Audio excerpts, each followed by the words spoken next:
అవసరం లేదు.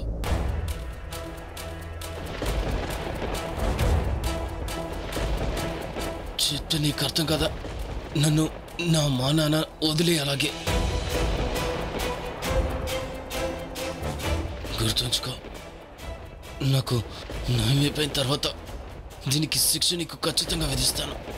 అలాగే, కోలుకున్న తర్వాత మీకు ఇష్టం వచ్చిన శిక్ష విధించండి, కానీ ప్రస్తుతానికి అరవకండి.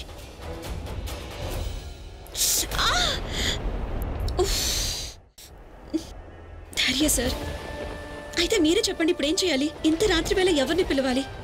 ఆంటీని ఇంత రాత్రి వేళ ఇబ్బంది పెడితే బాగుంటుందా? చూడండి, మీరు తడిసిపోయి ఉన్నారు. ఒకవేళ రాత్రంతా మిమ్మల్ని ఇలానే వదిలేస్తే మీకు జ్వరం వస్తుంది. మీ మంచి కోసమే చెప్తున్నాను. సరే, మీరు దిగులు పడకండి. నేను మీ బట్టలు మార్చేటప్పుడు మిమ్మల్ని అస్సలు చూడను. ఒట్టు ధైర్య సార్. నాకు ఏం పర్వాలేదు. Leave me alone.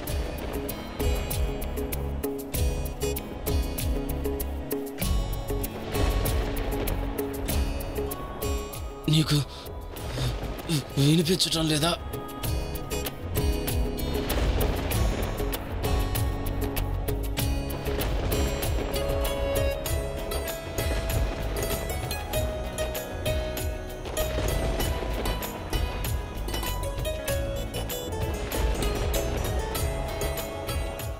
నువ్వు నన్ను ముట్టుకోవద్దు సంతోషి.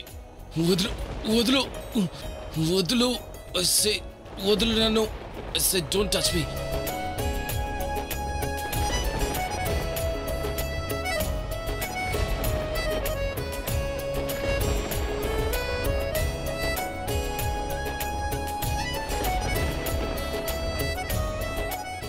చాలా తప్పు చేస్తున్నావు సంతోషి.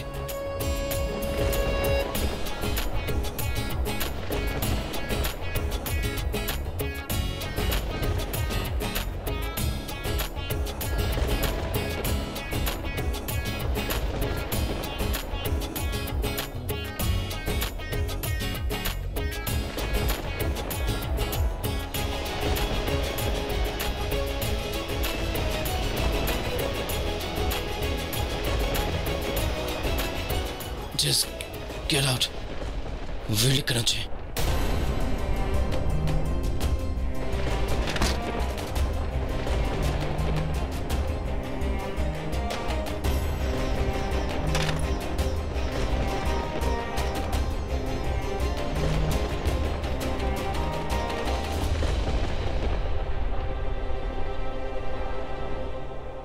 మీరు రెస్ట్ తీసుకోండి, నేను వెళ్తాను. మళ్ళీ నాకు నీ మొహం కూడా చూపించుకో.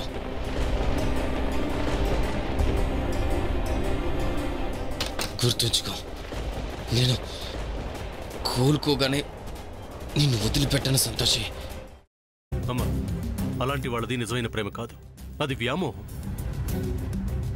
ఎగ్జాక్ట్లీ చిన్నత్త, నిజంగా ప్రేమించుకున్న వాళ్ళు అలా చేయరు. ఎంత మనసు విరిగిపోతే కన్న కూతుర్ని పట్టుకొని మా దృష్టిలో చచ్చిపోయా ఉంటుందా తల్లి? అది సరే అమ్మా, తన కూతురుతో తన మాట అనేటప్పుడు ఆమె మాటల్లో వ్యథ, కళ్ళల్లో బాధ గమనించావమ్మా? పెద్దబాబుకు బర్త్డే విషెస్ చెప్పు కూడా వెళ్ళాం కదా. ఊరికే ఎలా కాలిపోతుంది? మంట పెడితేనో పడితేనో తగలబడుతుంది.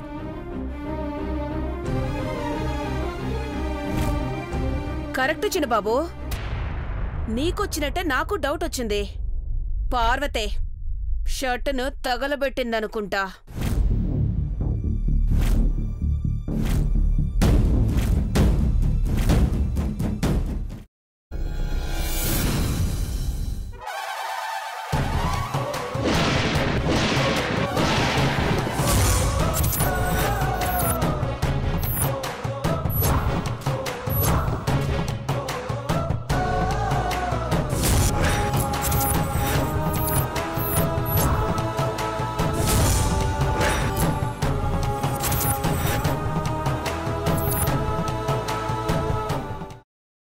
తర్వాత పొట్టు తీసేసి చాప్ చేసి పక్కన పెట్టుకోవాలి.